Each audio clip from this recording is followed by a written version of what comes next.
जो बांग्लादेश की बच्ची के साथ हुआ हो सकता तुम्हारी बच्चियों के साथ, और तुम बुरा ना मान, भगवान करे हो ना, पर इसके लिए जगना तो पड़ेगा।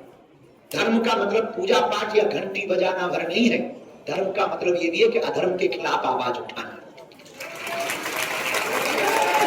यदि तुमने धर्म का मतलब केवल पूजा पाठ मंदिर या तिलक लगाना समझ लिया, मूर्खता है।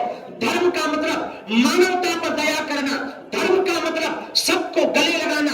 हम मुसलमानों को भी गले लगाने को तैयार है, बस कायदे में बुरा नहीं। वो भी इंसान है, हम उनका बुरा नहीं चाहते, उनमें भी मनुष्य है, हम उनका बुरा नहीं चाहते। ईसाइयों का हम बुरा नहीं चाहते, हम तो पाकिस्तान तक का बुरा नहीं चाहते। उससे भी कह रहे बेटा ले ले सारा।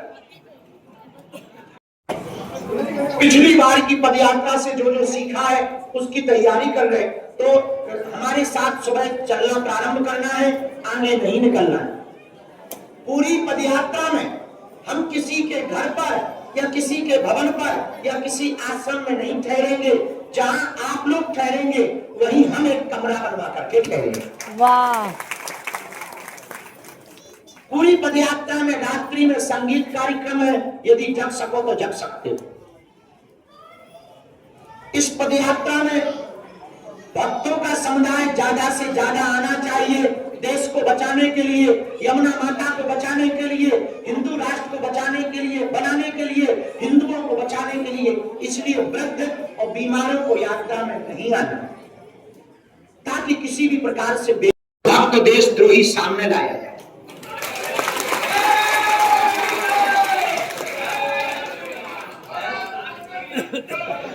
हम भारत के बने, हम चाहते इस देश में हिंदू मुसलमान ना हो, हम चाहते इस देश में जातिवाद ना हो, हम चाहते इस देश में क्षेत्रवाद ना हो, हम चाहते इस देश में भाषावाद ना हो।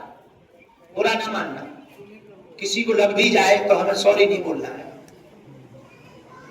3000 साल पहले हिंदू बच जाए, लेकिन इस रास्ते में जितनी विपदाओं को हम भोग रहे हम जान रहे, जितनी आफतों को हम भोग रहे हम जान रहे, लेकिन हम सिपाही की तरह जब तक मृत्यु नहीं आएगी तब तक हम हिंदुओं के लिए लड़े। विचारों की, हम विचारों से हिंदुओं को एक करना चाहते। हम ये नहीं कह रहे कि तुम अपने जाति छोड़ दो, हम सिर्फ ये कह रहे तुम जाति अभिमान छोड़ो। मुसलमानों में पठान है, खान है, अंसारी है, पर मुझसे हमारी ईसाइयों से लड़ाई नहीं।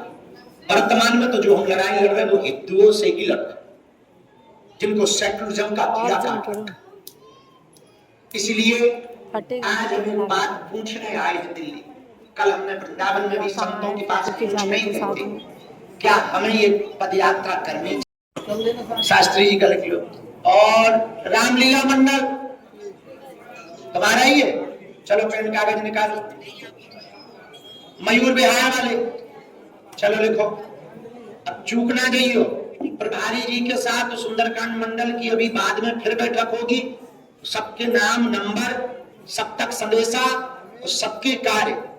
पहला कार्य मंडलों का अपने अपने क्षेत्र की, अपने अपने जगह की लिस्ट जमा करना है, कितने लोग पदयात्रा में साथ चलेंगे, क्योंकि उतना ही तो हमें राशन मंगाना है, उतने ही हमें गद्दे उठवाने।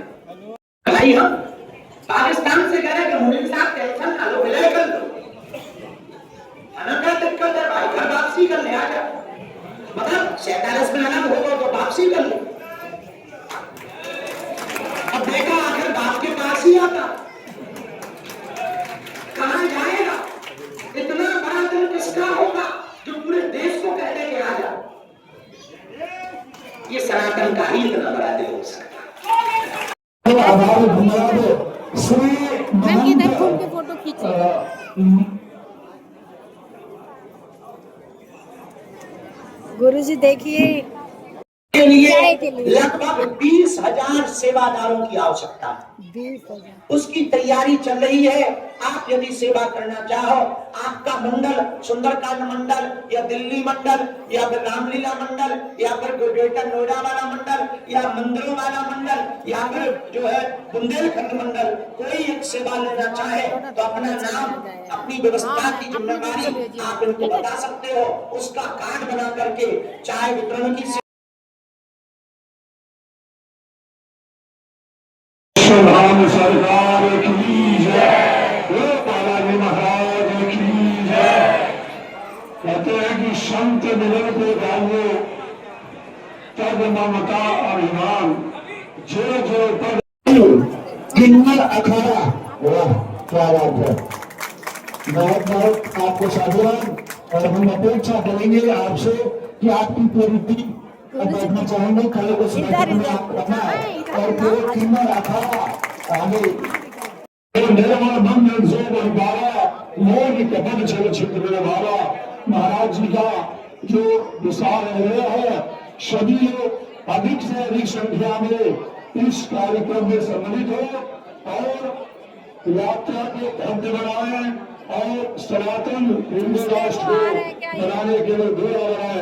बागेश्वर धाम सरकार यहाँ तक की फिल्मकारों को भी हमने इनवाइट किया है और वो भी लोग साथ चलेंगे महाराज जी के। और